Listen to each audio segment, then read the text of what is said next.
All right. Hey, everybody. This is Ryan from Plan Chats. Glad you were joining us today. What is it? July 14th? It feels like July 45th, right? I don't Or even know March, anymore. or are we still in April? Like, where are we? But thanks everyone for joining us today. We have a very special guest with us who is a um, high school teacher in Northern Nevada in Lyon County at Fernley High School, Tzeitel Borbon. So thank you, Hi. Tzeitel, for joining us today. Thank you. I'm And here, but I'm not here. I know, so Tzeitel lives in Fernley, Nevada, which if you don't know where Fernley is, it's about, what, like 45 minutes outside of Reno? Yeah, about like 45 that. minutes? Um, and she is not there right now. So Zytel, can you turn your Where- camera, show us where Show you you are? where what my view is. Yes.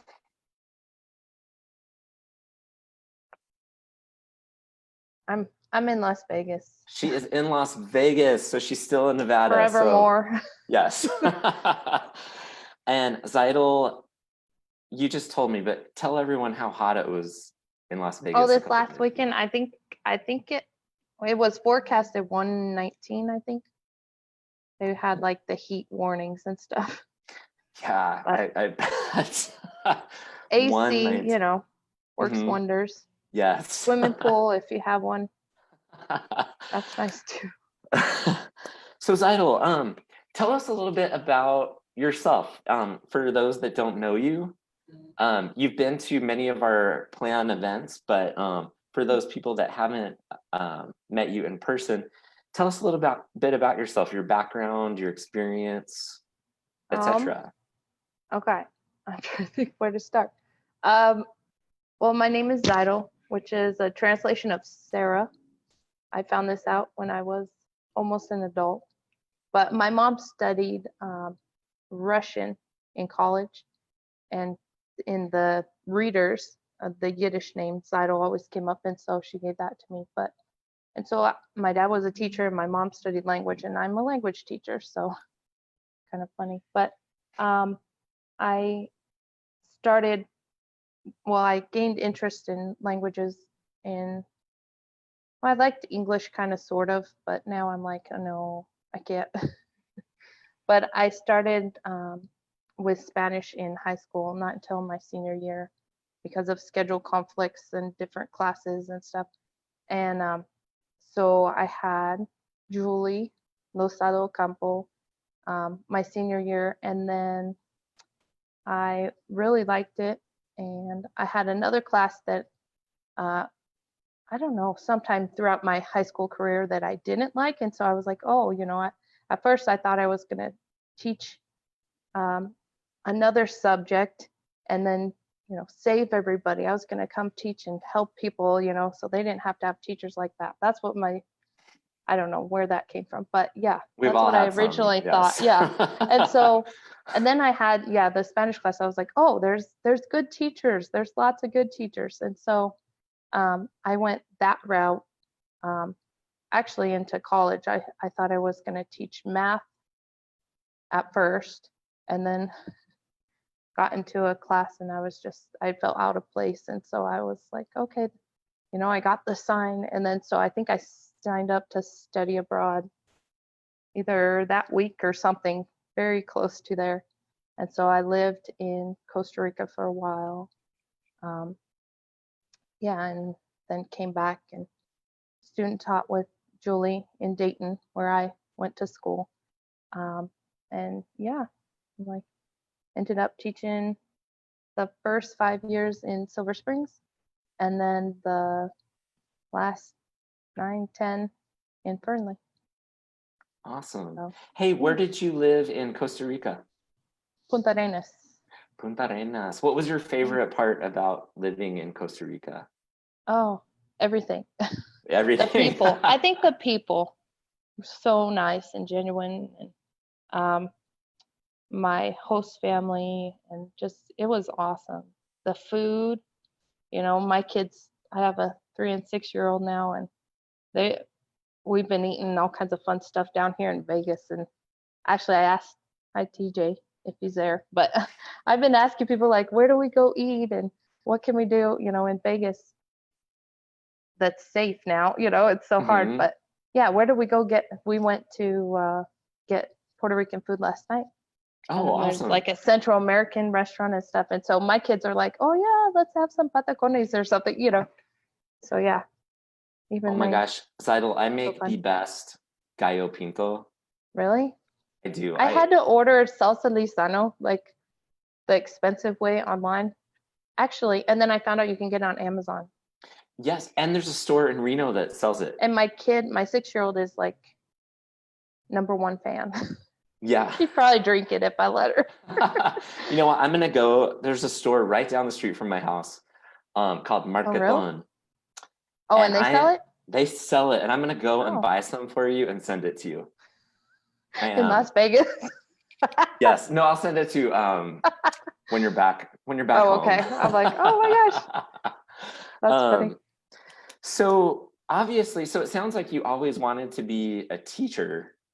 Well, Um, I don't know. It just, you know, against my dad's will, because he was a teacher for years and he's like, no, it changes all the time and that's, do something else. I was in, I think when I was like 12 to 15, I was taking flying lessons actually. I was, I had enough hours that I could solo, but I wasn't old enough. And mhm. so it kind of was like, okay, this is, yeah, it was just, so I had some of the people when I was first teaching always like, what are you doing here? Go back to flying and stuff. I'm like, well, but What is your favorite part about being a teacher? ooh, depends on the day, the time of the school year. Yes. Um, just being with the younger, crowd. I think any kind of student, they're always going to have a lot more energy and excitement for something that's new. And in languages, we often see some, kids that have never had any kind of exposure to other languages. At least often is the case where I'm at. You see people, brand new, um, and maybe they have in their family or something, and they want to learn to communicate with family members abroad or wherever. And it's just really neat to make that extra cultural connection and stuff. I think that was probably Yeah, mine. yeah, definitely. Speaking of teaching, obviously we've just ended a very challenging school year. We're starting what sounds like an even more challenging school Yeah. year. Um, what are some things about being a virtual teacher in the spring? What were some of the positives and challenges for you? Okay. I liked it. I had a lot of stuff that was pre-set up that I did online already. Some online programs with the students. We did, our listening where they got to choose what they listened to, and so um, most of the way that I teach it, I use CI, the comprehensible input, and so it wasn't as big of a flip as it was in other classes. I think there were some other teachers that were really like drowning, you know, in a scary way. And I, try and help them and whatnot. But it's like you have, if you already have things set up, like we already had kind of the Google Classroom and different things set up, and it helped a lot. Um, I liked that I could be around my kids a little bit more in this trying, like uneven uh, craziness that was going on outside and whatnot, just trying to help them to keep them grounded and stabilized and whatnot. And so that was nice. Um, I don't know. It just, I liked it. And then in other times, it's like, okay, this gets lonely, or how is it you're doing more work or more hours because you just, you'll jump on at 9 o'clock at night, and yeah. So the, the restricting of, okay, try and get it all done this point. But I think the kids really like the flexibility too. Mhm. I really do. Some of them, the ones that, don't, well, in high school, most of them that don't want to be awake before 9 o'clock. Right? Yeah. What do you foresee as some of the biggest challenges going into the 2021 school year? Oh, just how to balance it all out, make it safe and the best case scenario for everyone, given what we can do with what we got. You know, I think that's the main thing. Is everybody has their difficulties, their challenges, their concerns, their worries. I get it. I was teaching at home with two little kids in the background screaming, and yeah, it's hard. And so just trying to figure out how are we gonna make this the best case scenario for everybody. Yeah. Physically keep everyone healthy, mentally keep them sane. It just, yeah, Yeah, there's a lot of mental and emotional care right now yeah, that students need.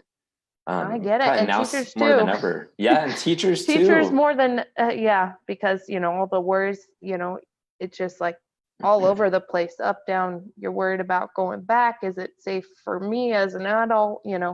Is it safe if I bring it to somebody who's elderly in my family? Yeah, yeah, Wow. so Well, many things. no, teachers are true heroes. I mean, really are. When I looked at a graph today and we saw the amount of cases when we closed schools were Uh-huh. like very low. And now the cases are up here and we're reopening the schools. So Yeah. it was an interesting visual. What do you do? Yeah. Yeah, what do you do?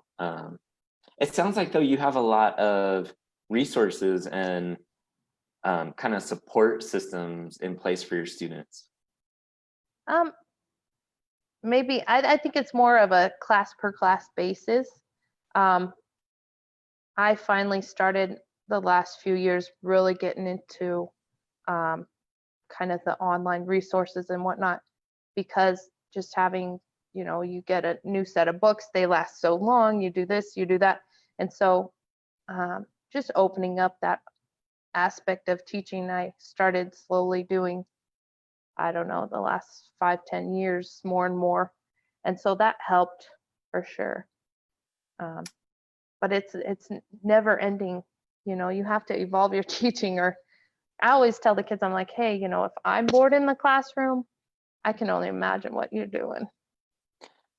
I love so much that you just said that. I used to tell my students that all the time. Like, I will never be bored. Like, if anyone in the Yeah, whole room is not going to be bored, I'm not going to be the one that's going to be bored yeah, because then the students will be bored. You're right. yeah, yeah. So just keeping up with it as much as, you know, anyone from even my generation and up is going, oh my gosh, this is not how we don't sit there taking pictures of ourselves and doing all this stuff, Yes. that's just so not, well, me anyway. And so just evolving that to make it what it is today. Oh, Absolutely. it's a process. It is a process. And it's coming. The school year is coming, Yeah, whether we are ready or not, right? yeah. Um, okay, so my last question for you. Um, and I just watched a documentary on Robin Williams, who played the genie from Disney's Aladdin, the animated version. And I thought, gosh, what would teachers want if they could get 3 wishes, the genie to grant them 3 wishes, um, whether it's for just education in general or your classes, what would your 3 wishes be? I'm like, it's hard. Never ending funds. Money where money needs to be, I guess, is my thing. There's always money, but where is it at? Who is it going towards? You know, is is it going the right way? Is it being shared equitably, all these different aspects. So I think just the knowledge of what we spend our money on as far as education, what programs are you asking the teachers? Are you asking the politicians? Who do you get all this info from? Just funding schools. And I'm hoping out of this situation currently that we get support. That I'm hoping, and I'm thinking that maybe the one thing that would be good out of this would be the support for teachers, from the parents going, oh my gosh, they're at home freaking out saying, I'm not a teacher. And it's like, okay, so think of us that are now, please, and help us, because it's not, it's hard work. Yeah. And the parents know those kids better than anyone.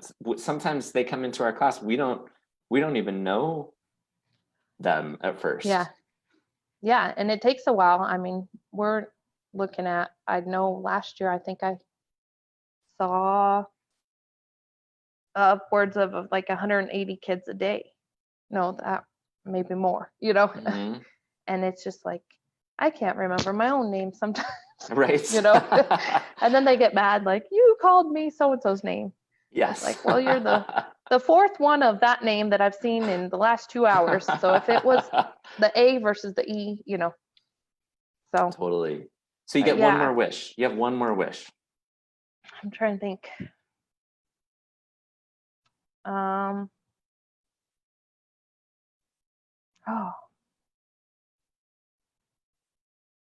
That the best practices are always best practices. I think, that we have enough funding to really look at and do the research to see what works the best. Yes. Because everyone can blow smoke saying, oh, it's best for the kids, it's best for this, best for that. How do you prove it? Have you sat through and learned? Have you learned language that way? Have you, have you been in that seat? Have you been in their steps? And I think that would help. Yes, and I hope people in Carson City are listening to this right now. We need funding. We need funding now more than ever, just to keep the schools safe. Yeah. And I mean, money doesn't make up for stress, that's for sure. Exactly. So maybe free spa days for teachers or something. Yes. I don't know. Well, Tzeitel, thank you so much for joining me today. Yeah, thank you. It was so great getting to talk to you and getting to know you a little bit better. Yeah. Enjoy Las Vegas. Oh yeah. I know a lot of it's closed down or has restrictions, so you can't get too crazy, but chilling here versus chilling there, Yes, but there's a pool. Sounds like there's a nice pool there. Nice. Well, so that's gonna do it for today for Plan Chats. Next week we have Barbara Bird, who is a Italian professor at the College of Southern Nevada. And Barbara, you'll absolutely adore her. She's done a lot of work with Plan and with the just with language teachers in general in Nevada. And so she'll be our guest next week. So stay tuned for Barbara Bird. And then one more time, Tzeitel, thank you so much for joining me today. Thank you. Yeah, stay safe, please. You too. All right, Take stay care. safe, everyone. Bye.